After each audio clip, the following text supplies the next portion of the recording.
An entrepreneur should be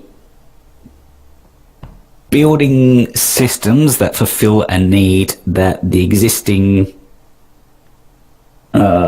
ecosystem isn't addressing. So if there's a gap in the market or if there's a need that's being ignored, as long as there's demand, an entrepreneur sort of goes in and goes, okay, these companies can't or won't address this demand. This has left me an opening. I'm going to go in and do that. So an entrepreneur will normally start some kind of business or enterprise or corporation.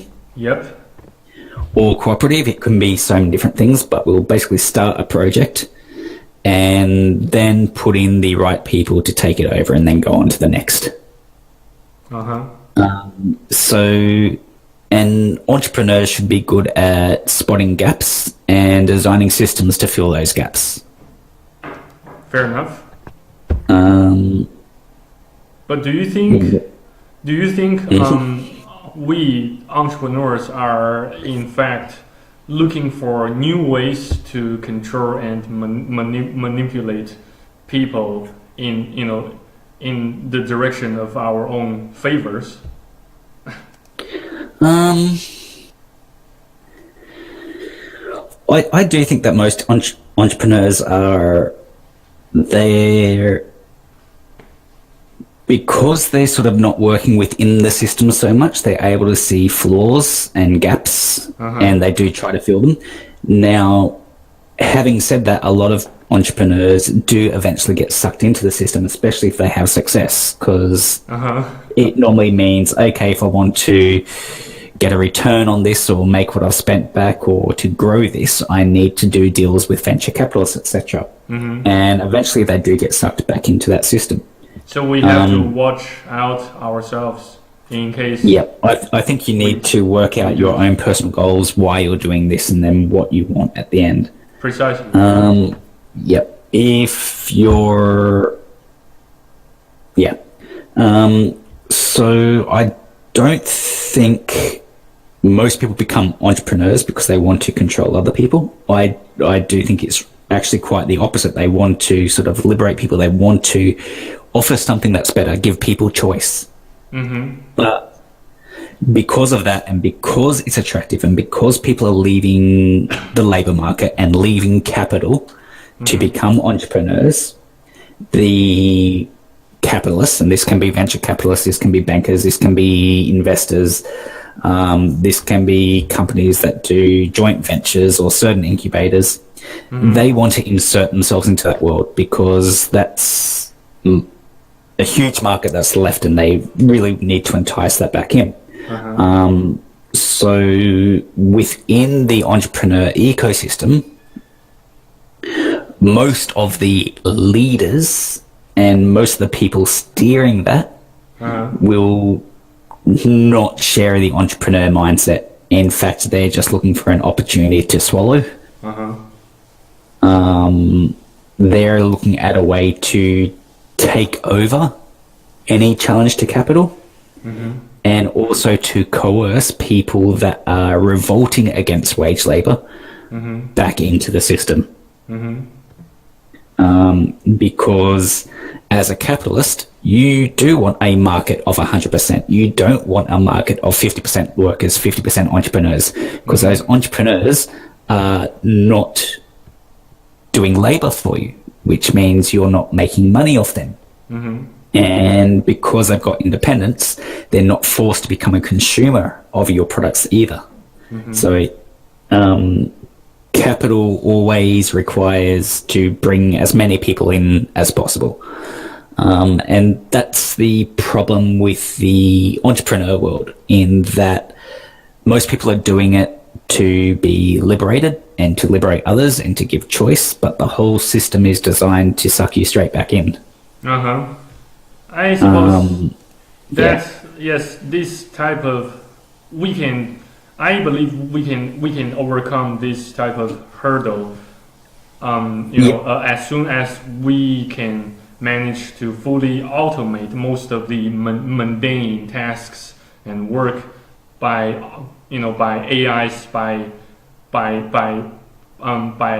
systems of highly autonomous by systems of highly autonomous automations, right?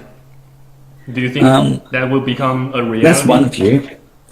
Here's something that I'll look at it at the moment. In that, so you're saying if most of the labor's done by AI and people don't have to work, is that going to give them freedom from the system? That's the question, right? Yes. So, in fact, there is a channel on YouTube called the Venus Project. Do you think much of it? Do you think it will actually bring an end to the current corrupt and revolting systems of labor and indoctrination? I do think that we need to look at the current economic system and what the alternatives are. Under the current economic system, I actually think that AI is bad. AI is bad.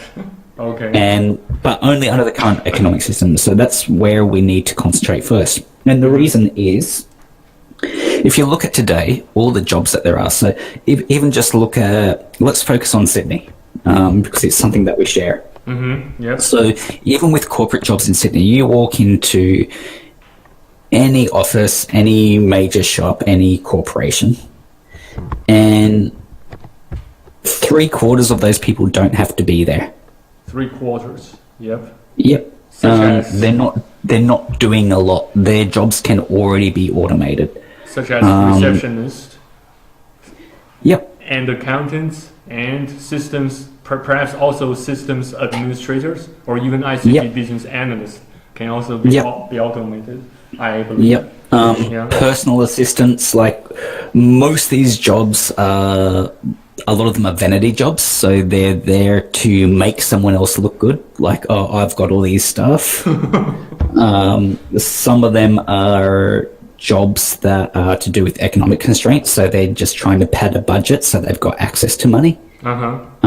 Because if you've got a department with 20 staff and you've got a department with 100 staff, and your company's having financial difficulties and you need to start axing people, the department with 100 staff is more like the bosses, the managers of that, the people up the top are more likely to survive. Because they've got a lot that they... Because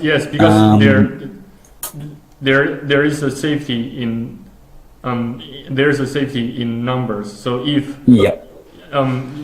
once an organization begins to possess a number of members that exceeds a certain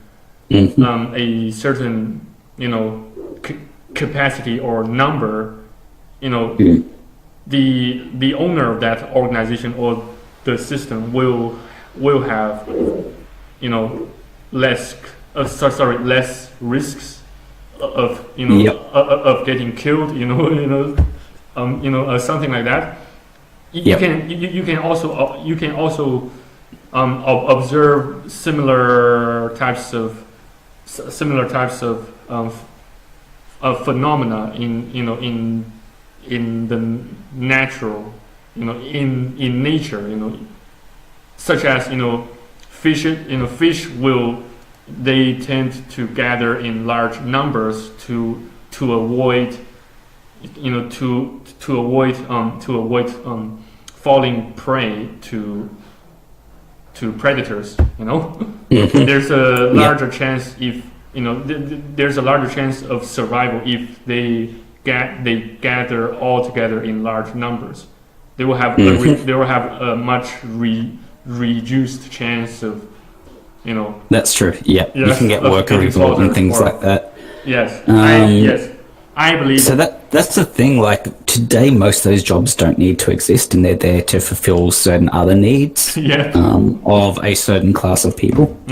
And so we've got a situation already where all those people could be emancipated from capital or wage labor.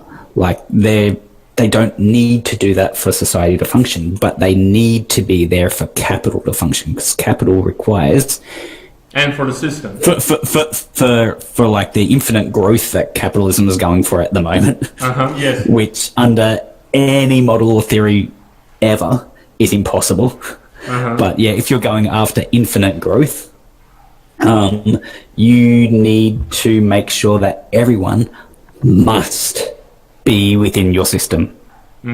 And so that's why you need to make it that if someone's not doing work or wage labor, that they don't eat or they don't have a place to live, etc. Like you need to make those penalties high. Agreed. And that's the thing. So if we automate more, they still need to either find a way to keep the masses busy and keep them sort of within capitalism, or you slip back into feudalism. Where the population are serfs and they have to do work for rent and food. Basically, the current situation is largely, the entire community, the entire economy is based on modern days feudalism. It is. It's got very close. It is, so right. I studied 200 years of capitalism, and we can have a talk on this the other day. Sure. We've been looking towards this further and further and further. So the big change was to get away from this. And yes. It pretty much. But we're very close to it at the moment. Yes, it pretty much resembles the old saying. If something walks like a duck and it quacks like a duck, then it is a duck, right? It is. It is a duck. Yep. It is a feudalism system. Yes, we have to agree and to admit. Yes, right. So yeah, I think that AI is only going to benefit those at the top while we've got this kind of system, and that's why I do think we need to break away from hierarchies and try to come up with a way that the general population, I suppose. Yeah. I suppose Jesus is the only solution to that end, to that goal. I think there's many solutions, but yeah, that is one way to look at it. So everyone's sort of got their figures and their figures and their, what do we call it, doctrine or philosophy, and that's what I mean. Like, one of the biggest fights at the moment is there's people fighting over which economic system is better.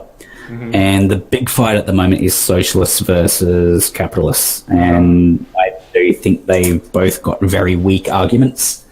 I actually think that there are a lot of different ways that people want to interact with society around them, and they want to build communities around those ways of interaction. Yep. And I do think that if you have freedom of association and freedom of movement, that it is possible to have multiple economic systems that people opt into or consent to, and they work or live within those economic systems, but they can still trade with people that are in other economic systems.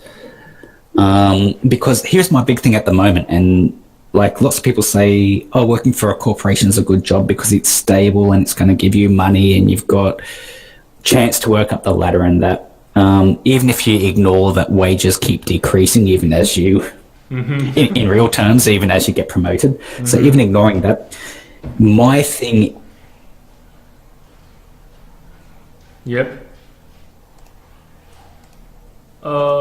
what's going on? Can you hear me? Yes, there are some fluctuations. Cool. Yes, so if someone puts a gun to your head and says, do this, and you do it, you're not really consenting to it, or forced or coerced. It's the same with what I think most, in that if you don't get a job, you go hungry, you starve, you die. And that's why I think that in corporate work, not all, but most people doing corporate didn't consent to it, they were coerced into it. And They are that's, forced. Yep. it can be oppressive. Now, if there is, in the same country or same community or same city, work that is happening under a different economic system, we have the ability to move freely between those systems. And once you've got a position where you can survive without work, Yep. it doesn't have to be a comfortable. It's just, I do think that the base of all of this is food, housing, education, medicine. Once that is guaranteed for every citizen, then I do think that you are no longer coerced. You have a free choice. Do I want to live this way and pursue this, or do I want to focus on something else? Then under that condition, I don't find corporations oppressive at all. As long as people have a choice. And when you take away that choice, you're forcing them to do something. And yeah, that's why I'm sort of a big believer of consent. Like, if people do have a free choice, and that it's a true choice, it's just not a choice between this is really shit and death. So it's a choice, an actual true choice where they can survive and even comfort to a degree, possibly. But they can have what they need To survive. for their life, then I do think it's a true choice. And I think that people will go into corporations because they do want the stature, or they do want to be recognized as being good at something, or they do want to accumulate wealth to address some other goal, then that is completely okay. Yeah. Fair enough. We have reached another consensus. Cool. Yep. Yep. So, one thing that I'll explain quickly is how sort of corporations came about in the West, because a lot of people forget this, because they are quite a new thing. proceed. So go back some time, anyone can become a merchant. So basically, you open your shop, whether that's on a cart or inside a dwelling or just on the street. You could just be a merchant, and then you have kings that will demand a tax, and you pay that, and all is good. Then this has evolved over time. We've ended up with fully blown businesses. Now, here's the thing. If you have a house, you need a certain amount of water, you need sewerage, you need roads, you need electricity, you need communications, you need all these things that are put in for you, because you can't do them all yourself, unless you're sort of divorcing yourself from society. So if you're part of society, you need these things to be done to be part of society. And it's most efficient for all of that stuff to be done by sort of one entity or conglomerate of entities, which is basically the state. I'm mixed on my stance with the state. I'm not sure if I'm for it or against it. I'll work that out one day. I do see a role for the state. So basically the state needs to tax people in order to pay for this under capitalism. Without capitalism, then everyone would have to volunteer a certain hours of work a month to build this infrastructure. But capitalism is an effective way to build this stuff. It works really, really well. It's very efficient. So you've got this. You've got to the stage where you've got to supply all this to a house, because there's 1, 2, or 5 people living there, and to supply that stuff's not actually hard. The cable supplying the electricity doesn't have to be that thick. The road doesn't have to be that strong, because you've got a car or 2 driving along it a day. That's quite easy. But then you've got sort of like in the middle of a township, you've got a couple of people who are merchants, and whereas merchants used to trade with a handful of families and things like that, now that we've got these townships springing up, they're sort of becoming the center. They've got a large market, like everyone's going to them. So while you might build a road to someone's house that they might drive along 1 or 2 times a day, roads that are around where the merchant are, everyone's driving there every day, and that has to be a lot harder. So you're going to spend a lot more labor and or capital on building that infrastructure for that business. And when economists realize that businesses, because they have higher traffic, require much larger resources than houses, they realize that they need to rein this in. Like, we can't get the houses to pay for this infrastructure, especially since it's the businesses that are benefiting from this. So they looked at taxation, a whole bunch of different things, but the main thing they did is they went, okay, we have limited resources. We need to figure out what businesses are good for this community and which ones aren't. So the business license came in, and this was a big thing. And this came in most countries around the world. But America had it with corporations. So if you wanted to open a corporation, you would apply to government for a mandate, because basically you could trade as yourself. So you can open your own shop. And if you want roads, you build them yourself. If you want energy, you build it yourself. But if you want the state to say, okay, you can use this land, and we'll deny everyone else using this land, we will give you extra power. We will build these roads. We'll build this infrastructure.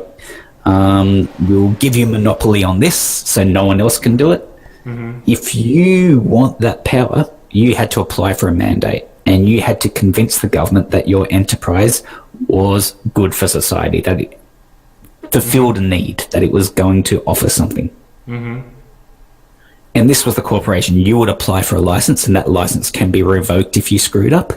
The license was reviewed every 3, 5 or 10 years, some 20 years. And it was actually hard to renew. Like, you actually had to improve, and you had to offer something more to society.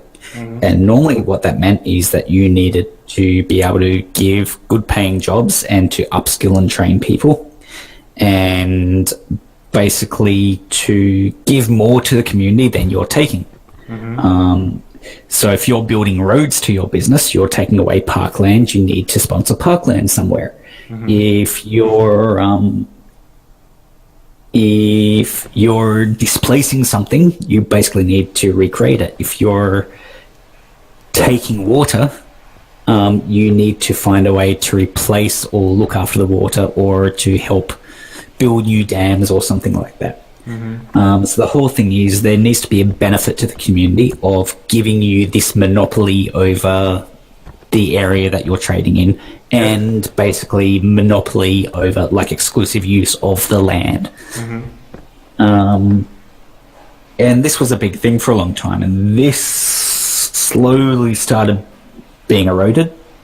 And these days it's got to the point that if you want to open a business, you go online, you apply for your business number, and you get it. So there's no test of whether this is good for the community or anything like that.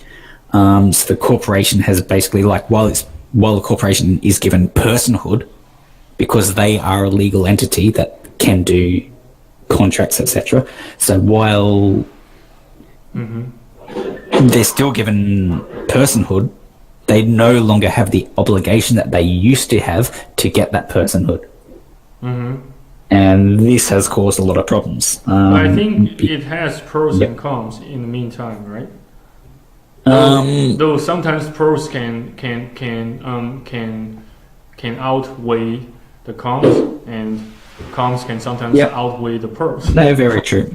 Well, the pros is it has reduced a barrier to entry. But it also means that the main thing is now community, and I do think this is one of the big reasons why community's not strong anymore and people are feeling alienated or isolated or lost, community has been killed. And I do think that a lot of that has to do with the model of corporation. I do think that has created corporations that just look at the market and ignore the needs of the community. I do think that resource planning, enterprise planning, economic planning ignores the needs of the people that are basically paying for and supplying labor to these corporations. Yep. And I do think that's something that we have to overcome. And I don't think we can overcome that while we allow corporations to be, what would you call it, impersonal, like not a member of the community. Like there are two ways to resolve it. There's the reformist way, which is you require every business and corporation to be a member of the community. They need to do something with the community. That's one way. So go back to the way things used to be. The other way is the revolutionist approach, which is screw the corporations, we're doing things our way. Basically a worker or consumer or community uprising against the corporations. One or the other will happen as people get more isolated and more desperate. Until we start addressing people's needs, it will end up breeding extremism. So if we don't address it through government policy, it will be addressed. Just we don't know how long that's going to take. But there is economic pressure and political division growing very quickly at the moment in the West. We do hope so, but fingers crossed. Yeah. Fingers crossed. Yeah. So I do think that there will be a revolt against corporations, and I do think that with what we've seen with the Facebook share price recently, I do think that's a sign of consumers having enough. And here's the thing. The whole system does rely on the faith of the consumer, and the way our system is set up, the consumer is also the worker. This is a phenomena that's been less than 100 years where the consumer is the worker. This didn't sort of exist 200 years ago when capitalism and socialism in the way that we know them now were sort of being born. This is a new thing where the workers are the consumers.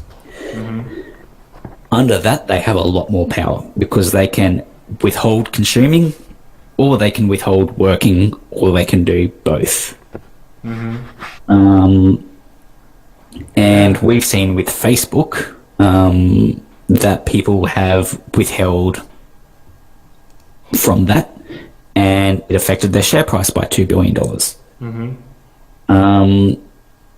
If we get to the stage where it's easy for the population to punish corporations by withholding labor or withholding purchases,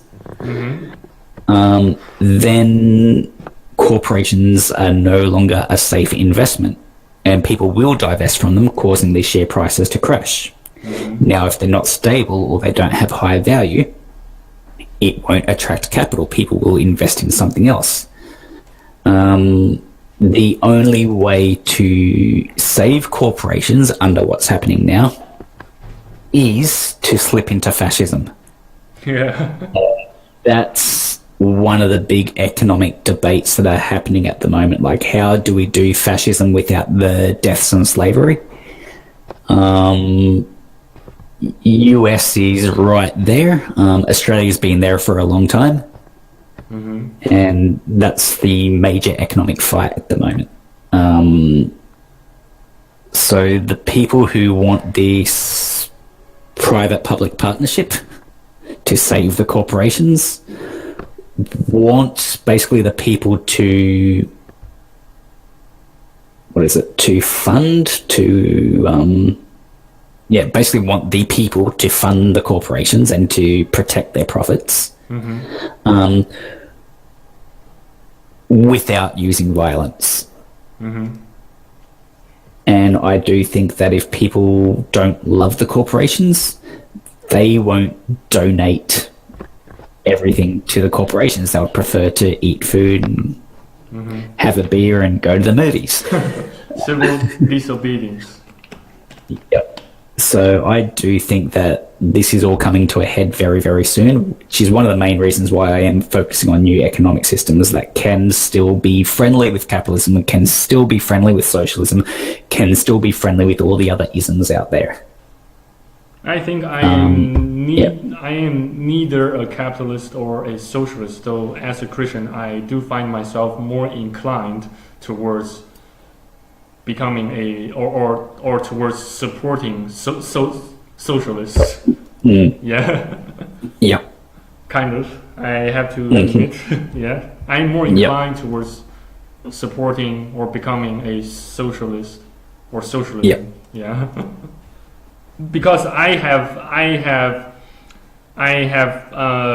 deep love and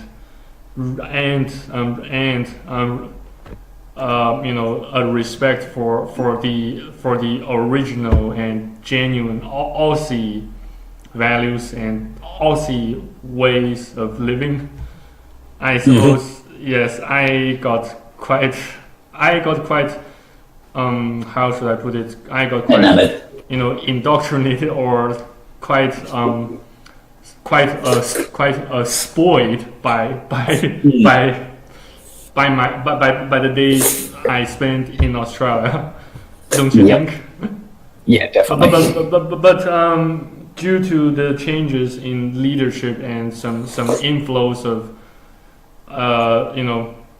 some other migrants from other countries like the Middle East, from Europe, I suppose Aussie, the original and the genuine Aussie values has been corrupted and undermined. Yeah, I'm not entirely sure, but I do think that we have lost a lot of the Aussie values, but I do think that's more to do with economic issues. Yeah. Because some people do come here just for economic reasons, but a lot of people come here because of our values. And while a lot of people, especially older people that come here because of the values, they might come here they know that their culture's ingrained and they can never change, but they're thinking about their children, and their children can grow up with those values. And with all sort of migrants, you can have issues with the first generation and sometimes the second generation, but if you're looking over a time scale of 50 to 100 years, with the vast majority of foreigners that have come in, we don't really have a problem. Most of the problems that we have are economic ones. Now, with Australian values, this is something that's really hard because there's a couple of schools of thought. There's those that equate Aussie values with British values.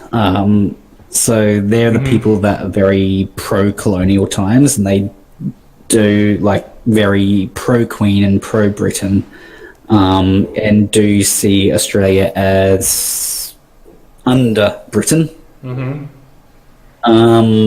And I wouldn't call that really Aussie values, especially looking at the history 200 years ago. And I can talk a little bit about some of the stuff that happened then. But besides that, one of the things with Aussie values is we are a young country, so we haven't developed strong traditions or strong culture. What we do have is sort of core values that have been here for 200 years. And at the moment, we've also ignored the values that came before us. Like, before the Brits came here, there was a whole bunch of values which were pretty much the same throughout the land. And some of us are starting to adopt those values, and others still need to learn. But if we ignore the British connection, if we look at how Australia was started, like how Australia was built, the different groups that built it, because it wasn't just one force, this was many different groups coming here for many different reasons. The way that they interacted and their base philosophy, there is common ground between them all. And that's why I think we've got two phrases which sum up Australian values. I do think one of them is a fair go. A fair go. Yep. And the other we've used to have that stamped everywhere. It's sort of gone away recently. And the second one is hard yakka. Does that mean humanitarianism? No, so hard yakka actually means hard work. Hard work. But it's different to the way that work was measured in during sort of the industrial age. So what it meant is that when something needs to be done, it doesn't matter what it takes, and it doesn't matter how dirty we're going to get. It doesn't matter what the weather is. We get it done, and we do it fast and efficiently. So there's no, like, if you're working, you may as well work hard, is the philosophy. It doesn't talk about the length of work or who the work should be done for. It's just when you are working, work hard. Yep. And that was a big part of Aussie spirit. Diligence. That is one of the hardest things that some groups of migrants are hard with, because they're used to not exerting so much energy. But that works against some people sort of hard work thing. They've still got work ethic, they just work differently. So they might, for example, just work longer days or more days in the week to make up for their lack in sort of productivity and getting shit done. Some are actually better trained than Australians, and they will be able to work faster. So that's the whole idea. It's just a different way of approaching work. Yep. And it's not necessarily a better way. Like,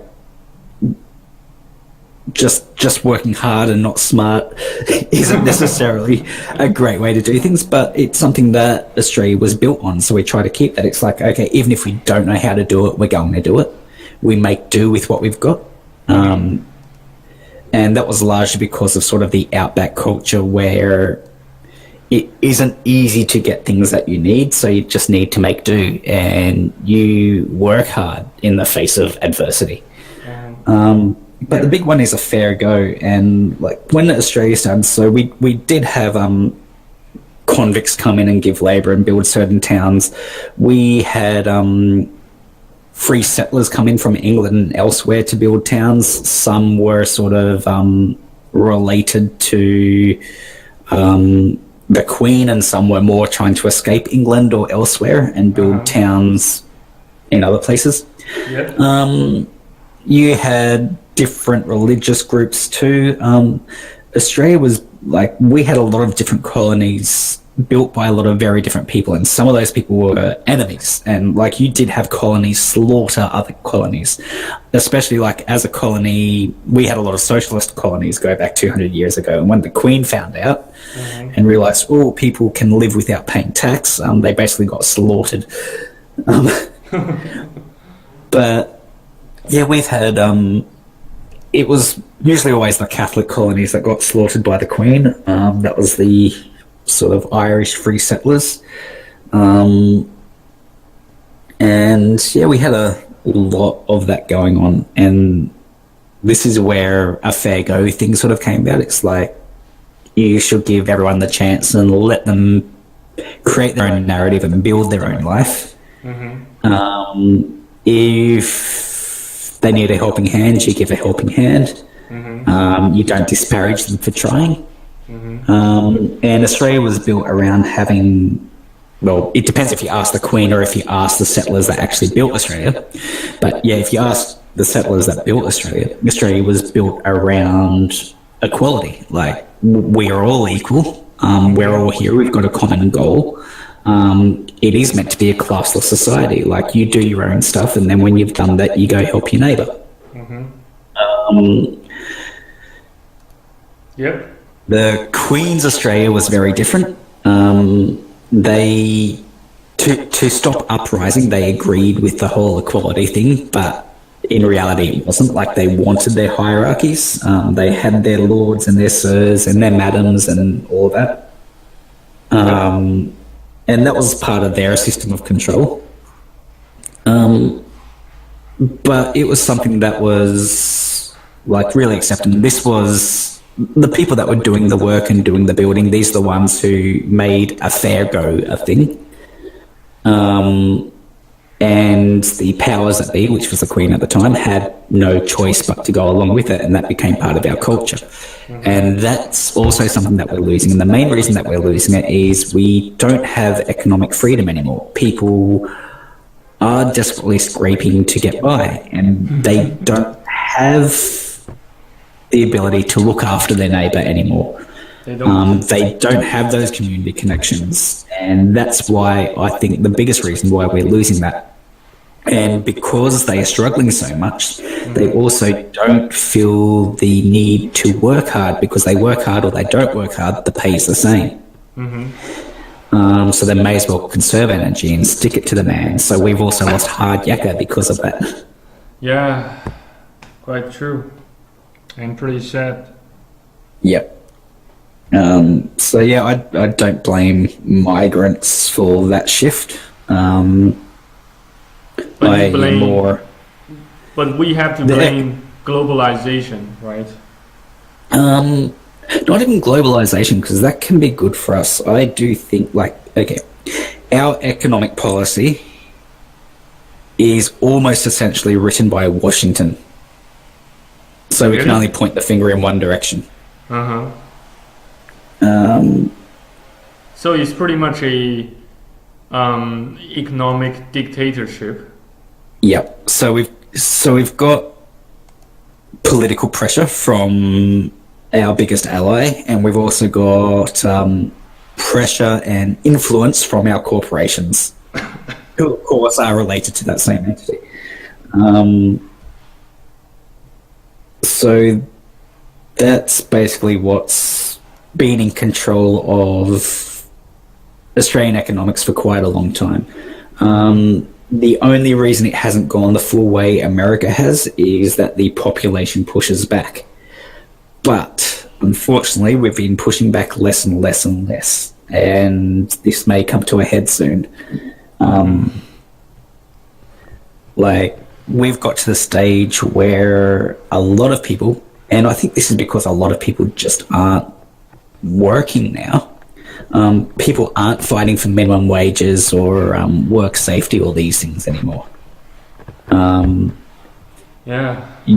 Unionisation is at an all-time low. We've got, and unions have, like, most unions aren't real unions, they're fake. We call them yellow unions. And even in the law, their powers have been taken away, and there's a whole bunch of different things, and something has to give very, very soon. And that is the reason I do not plan any business or enterprise within Australia.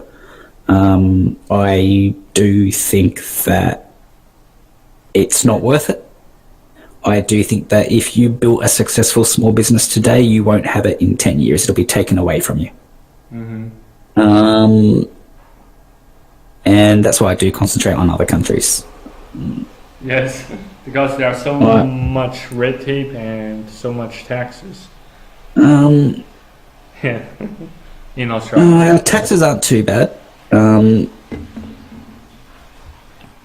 But just the red tape is more around, like, there is a lot of rhetoric around red tape, but at the same time, a lot of the red tape is regulation based off what you need to know or have experience in before you do something.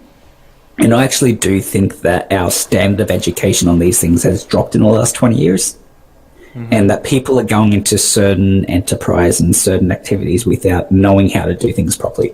Like, you've got people open restaurants that don't know basic food handling safety. You do have people going into mining and engineering that really don't understand the Australian land. You've got a whole bunch of things like this, and that's why I don't think red tape is a problem, and I do think that we need more regulation and more controls on things. Oh, really? Yeah. Oh, shit. I hate regulations and red tape. Yep. Like, it's fine as long as the education there and it's available. So if you've got a bunch of rules, like, I think people should at least know best practice before they try something. And they also need to be able to recognize, if I'm doing this, I have the potential to harm people in these ways, so I need to do things in this way. There is some regulation and rules which is petty, but there's a lot that's important too. And there's a lot that's lacking, it's just not there. So our financial regulations are messed up. That's one which hurts a lot of startups and small businesses. And it's mostly because that's meant to be a barrier of entry, because you don't want the rebel rising up. You don't want... It's there to protect the people with money from the people without. So that's where regulations are the wrong way around. But with other things, especially around health and safety, and environmental issues, I think our regulations are on the right track. I do think they could be stronger. I do think that regulation... Here's the biggest problem with regulations is I do think they should scale based on your impact. So a small business should only be lightly regulated because they don't have a big potential to do massive harm.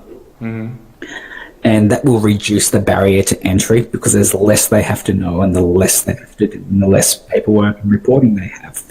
But as a company grows and they get more customers, they've actually got a larger ability to address the regulations. But because they've got a larger impact and larger risk of harm, I do think that the regulations need to be ramped up or enforced at that time. And that's why I'm good for cutting red tape for small business and for startups. I'm not for cutting red tape for big companies. Now, when you hear about political movements that are trying to cut red tape or bureaucracy and things like that, they're actually, all those movements are doing the opposite. They're trying to take off the rules for big companies and put more rules on small businesses and try to stop. So yeah, the settings... Because I was lobbying for startups for so long, I found that a lot of the laws that need to be written to help people do startups, the opposite was in fact being put in. Yes. It's in fact, we shouldn't impose that global settings, but instead we should be more specific and flexible red tapes. We should tailor the red tapes, the regulations accordingly to the size and to the potential impact of each different types of business entities. Right? Very true. Yep. Have you seen how the legislation process works in Western countries, especially Australia? Just a little bit. I don't know much about the specifics. So if there's an issue in an industry that is causing harm to people, there has to be a regulation written in order to control that. Who do you think writes the regulation? I believe it should be the Minister of Justice. Really? Should be. Should be, but not the actual person. Normally, the bill is given to ministers by lobby groups from that industry. So usually, the regulations are written by the industry, by the very people it's meant to regulate. Okay, And the but only thing that serves to do is create a monopoly because they'll normally do regulations they know they can comply with, uh-huh. but they'll make it hard, so they have to sweat so they can ask the government for a handout to compensate for that. But they will make those regulations in such a way it's hard for a new competitor to come in. Shit. I know. Yep. And that's how taxi monopoly started. Yes, that's a necessary precaution for the wealthy and the celebrities class. If I were Yep. them, I would have done the same. But it's just Yep. too cruel, to It cut is. off all the opportunities for others. Mhm. Yeah, so Yep. that clearly violates the Australian, the Aussie values of fair It does. Yeah,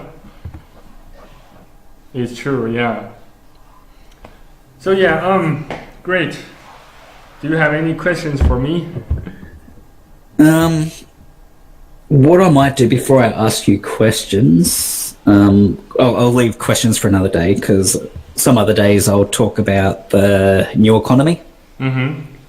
Great, and I'll talk about coaching methodology. great methodology. And after that, I'll be sort of free to ask you questions. Great. Looking forward to it then. Beautiful. Great, great. Thanks a lot for your time and having me. No problem.